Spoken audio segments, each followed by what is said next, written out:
Ennen kävelin aina hänen kanssaan. Nykyään kävelen yksin. Ennen ihailimme kauniita taloja yhdessä. Nyt katson vain alas jalkoihini. Jokaisessa kodissa, suolanjyvä haavassa, jokaisessa talossa muistutus siitä, mitä menetin. Vaikka se sattuu, huomaan silti jatkavani kävelyämme.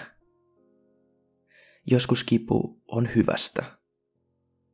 Mieluummin tunnen hänen kuolemansa tuskan, kuin en tuntisi häntä ollenkaan.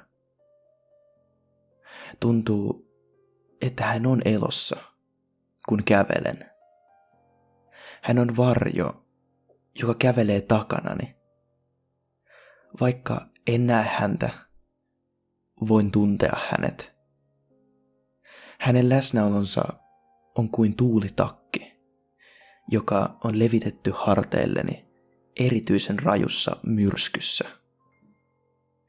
Kipu ei ole kadonnut, mutta se on siedettävää, kun kävelen. En voi puhua hänelle, mutta tiedän, että hän on siellä.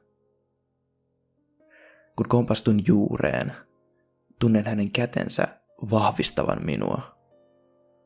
Kun poikkean kurssilta, tunnen lempeän tönäyksen selässäni. Ja joka päivä päädyn aina saman talon eteen Jackson Streetillä. Upea koti. Ainakin uskon, että jossain vaiheessa sen on täytynyt olla upea. Ikkunat on laudoitettu kiinni. Ovi on lukossa. Pääsykielletty kyltit ovat levitettyinä satunnaisesti huonosti ajetulle nurmikolle. Tunnen hänen läsnäolonsa vahvimmin täällä. Se on melkein käsin kosketeltavaa. Ikään kuin hän piiloutuisi ohuen verhon taakse. Soitan hänelle, mutta hän ei koskaan vastaa. Kurotan häntä kohti, mutta en voi koskaan nostaa käsiä hänen päälleen. Juuri täällä tunteeni saavat minusta otteen. Joka päivä tulen tänne. Joka päivä itken. Naapurit katsovat minua peloissaan, mutta kauaksi ovat menneet päivät, jolloin välitin muiden mielipiteistä. Seison siellä vanhana miehenä, kädet kasvoillani ja itken menetettyä naista. Anna heidän ajatella mitä haluavat, mutta Lenoreni oli jokaisen kyyneleen arvoinen. Tunnen koputuksen olkapäälläni ja katson ylös, nähdäkseni talon etuoven singahtavan auki. Sieltä vuotaa valoa, ja siellä hän on, minun Lenoreni. Kiiruhdan häntä kohti, kiiruhdan kohti menettämääni naista. Nainen, joka kuuli tuskan huutoni ja palasi hakemaan minua. Kun kävelen eteenpäin umpeen kasvaneiden rikkakasvien läpi, tuskin huomaan naarmuja ja haavoja. Minua ei myöskään haittaa se, että kompastun piilossa olleeseen pulloon ja kaadun kasvot edellä. Sinkoan itseni eteenpäin paljon nuoremman miehen kestävyydellä. Ja sitten seison siellä kosketuksen päässä hänestä. Se on ehdottomasti hän. Hänellä on samat mansikavaaleat hiukset, jotka saivat minut aina hengästymään. Hiukset on letetty ranskalaiseen palmikkoon, ja vasemman korvan taakse on työnnetty päivän kakkara. Hän näyttää lähes 20 vuotta nuoremmalta. Hänen nenänsä ja poskensa ovat pölyttyneet hienolla kerroksella pisamia. Aloin nauraa kuin pikkulapsi, kun muistan kerran yrittäneeni laskea niitä. 23 on korkein, jonka saan laskettua, ennen kuin löysin huuleni kiinni hänen huulistaan. Ja yhtäkkiä minulla on sopimaton halu vetää hänet lähelleni ja jatkaa suutelemista Jumalan ja kaikkien naapureiden edessä. Vähän ennen kuin teen juuri niin, hän katoaa, jättäen minut seisomaan etuovelle, yksin. Katson taloon sisälle ja huomaan, että se on täysin kalustettu. Ei ole yhtään pölyä tai rappeutumista missään. Olohuone on täydellisessä kunnossa. Mutta vielä järkyttävämpää on se, että kuulen jonkun soittavan pianoa. Kappale, jota soitetaan, on Für Elisa. Tunnistin sen heti, sillä Lenore soitti sitä kuolinpäivänään. Olohuoneeseen johtava turkkilainen matto näyttää todella tutulta. Kävelen eteenpäin. En enää hallitse omaa kehoani. Sen sijaan kaikki alkaa vilkkua edessäni, ihan kuin elokuvassa. Näin oman käteni kurkottavan kullattua ovennuppia kohti.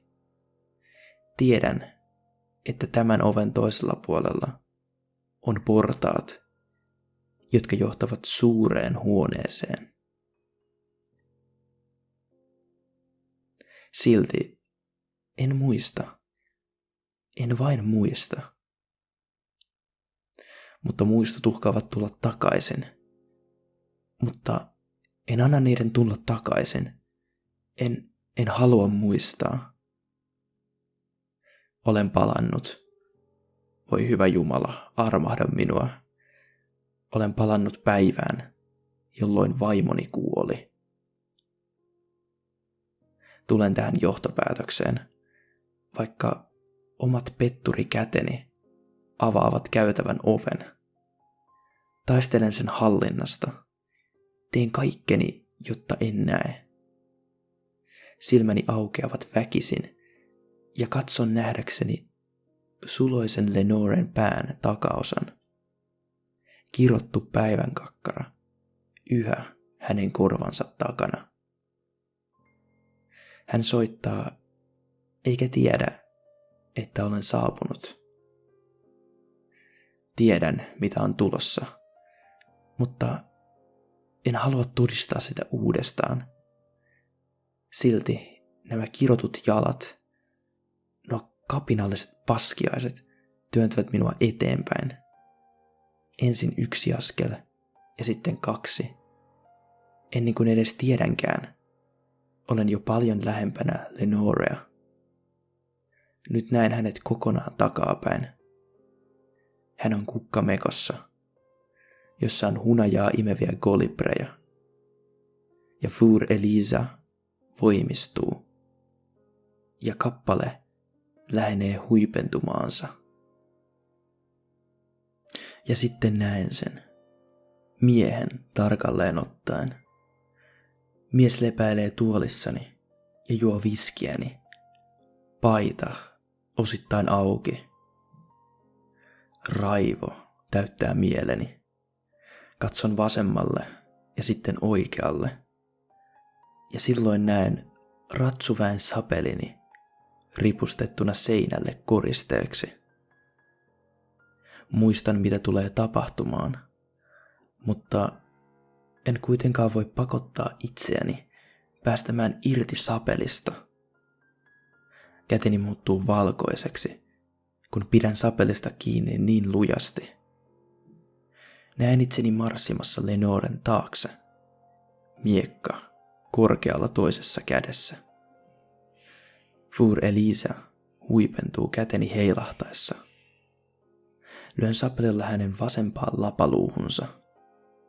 ja himmeän kivunhuudon jälkeen musiikki lakkaa kokonaan. Huudan sisäisesti, kiroan Jumalaa ja katson, kun Lenore putoaa tuoliltaan. Ajattelematta yhtään lataudun miestä kohti, joka juuri alkaa nostaa katsettaan mukavalta paikaltaan tuolissani. Teräni tunkeutuu hänen vatsansa oikealle puolelle. Mies kerkeää huutaa vain hetken, ennen kuin toinen lyöntini sapelilla osuu hänen kurkkuunsa. Olen tyrmistynyt verestä, joka roiskuu hänen melkein katkaistusta kaulastaan. Käteni ovat helakan punaiset. Tunnen märkää tahmeutta tihkuvan kasvoilleni. Silti en voi hallita omia raajojani, kun ne heiluvat ja heiluvat ja heiluvat, pilkkoen miehen palasiksi. Yritän sulkea silmäni, mutta ne eivät sulkeudu, joten näen hänen kätensä lentävän. Katson, kun hänen sisäelimet kuplivat ulos vatsasta. Halkaisin hänen päänsä kuin rypäleen ja katson hänen aivoaineensa vuotavan ulos päästä. Järkytyksekseni kuulen takanani kuuluvan vaikean ja käheän äänen. Käännyn tietäen, mitä näen, vaikka en haluaisi edes nähdä. Katson nähdäkseni Lenoren kasvot minua kohti, yrittäen puhua minulle. Verikuplia tihkuu hänen suustaan. Minun ei edes tarvitse kuulla sanoja, tietääkseni, mitä hän yrittää sanoa. Ole kiltti, ei enempää. Sääli täyttää sydämeni ja omat silmäni kieltäytyvät itkemästä. Älä tee tätä. Huudan itselleni turhaan. Katson, kun liikun hitaasti kohti entistä vaimoani ja annan terän kaivertaa ilkeän uran marmorilattiaan. Ilman armoa käteni heilauttaa terän ylös kerran, sitten kahdesti ja sitten kolmesti. Ja sitten kaikki muuttuu mustaksi. Lopulta saan takaisin raajojeni ja kehoni hallinnan. Katson ylös nähdäkseni turmellun olohuoneen, jossa on ilkeä ura marmorilattiassa. Ja siellä leikattu vaimoni makaa lattialla, katsoen minua kuollein, mutta silti hyvin elävin silmin. Näin edesmenneen vaimoni ruumiin nousevan jaloilleen. Hänen vasen silmänsä liukuu ulos kuopastaan, ja se putoaa alas hänen kasvoiltaan kuin munan keltuainen. Mustaa ja mätää verta vuotaa hänen haavoistaan. Hänen oikea silmänsä katsoo suoraan minua kohti, ja hän sanoo erittäin karmealla ja käheällä äänellä: en koskaan anna sinun unohtaa, mitä teit täällä. Vankila ei ollut riittävä rangaistus sinulle. Vaikka sairastuitkin Alzheimeriin, en anna sinun unohtaa tätä koskaan. Huomenna samaan aikaan, kulta,